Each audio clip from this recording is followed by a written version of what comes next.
ഇസ്ലാം മതവിശ്വാസികൾക്ക് ഇനി വ്രതശുദ്ധിയുടെ പുണ്യനാളുകൾ. അന്നപാനാദികൾ വെടിഞ്ഞ് ഇനിയുള്ള 30 ദിനയാത്രകൾ പ്രാർത്ഥനാ നിർഭരമാകും. റംസാൻ പുണ്യം തേടി വിശ്വാസികളുടെ വീടുകളും മനസ്സും വ്രതശുദ്ധിയാൽ നിറയും.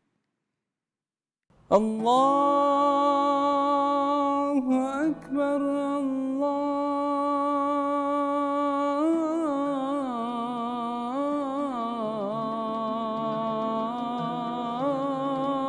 അക്ബർ.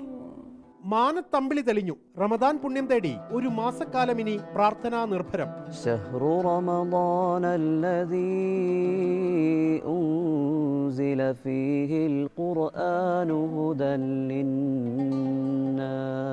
അന്നപാനീയങ്ങൾ വെടിഞ്ഞും ലൗകികമായ എല്ലാ ആഗ്രഹങ്ങളെ ത്യജിച്ചും വിശ്വാസികളുടെ മനം പ്രാർത്ഥനകളിലേക്ക് ചുരുങ്ങും. വമൻ കാന മരീദൻ ഔ അലാ സഫരിൻ ഫഇദ്ദത്തും മിൻ അയ്യാമിൻ ഉഖർ. ഭക്തിയുടെയും സൗഹാർദ്ദത്തിൻ്റെയും സാമ്പത്തിക ശുദ്ധീകരണത്തിൻ്റെയും എല്ലാറ്റിനുമുപരി വിശുദ്ധ ഖുർആൻ്റെ വാർഷികം കൂടിയായ റമദാൻ മാസം സമാഗതമായിരിക്കുകയാണ്. സത്യവിശ്വാസികൾ കൂടുതൽ സമയം പ്രാർത്ഥനകളിലും ഖുർആൻ പാരായണത്തിലും ദാനധർമ്മത്തിലും ചിലവഴിക്കുന്ന മസ്ജിദുകളുമായി കൂടുതൽ അടുത്തുവരുന്ന സമയമാണ് റമദാൻ. വിശുദ്ധ ഖുർആൻ അവതരിപ്പിക്കപ്പെട്ട റമദാനിൽ ദാനധർമ്മങ്ങൾക്ക് പ്രത്യേക പുണ്യമെന്നാണ് വിശ്വാസം. സാഹോദര്യത്തിന്റെയും പാരസ്പര്യത്തിന്റെയും സന്ദേശം വിളിച്ചോതുന്ന ഇഫ്താർ സംഗമങ്ങളുടെ നാളുകൾ കൂടിയാണ് ഇനി വരാനിരിക്കുന്നത്. വ്രതപുണ്യത്തിന്റെ 30 ദിനങ്ങൾ പിന്നിടുമ്പോൾ ആഘോഷത്തിന്റെ ശവ്വാലമ്പിളി മാനത്ത് വിരിയും.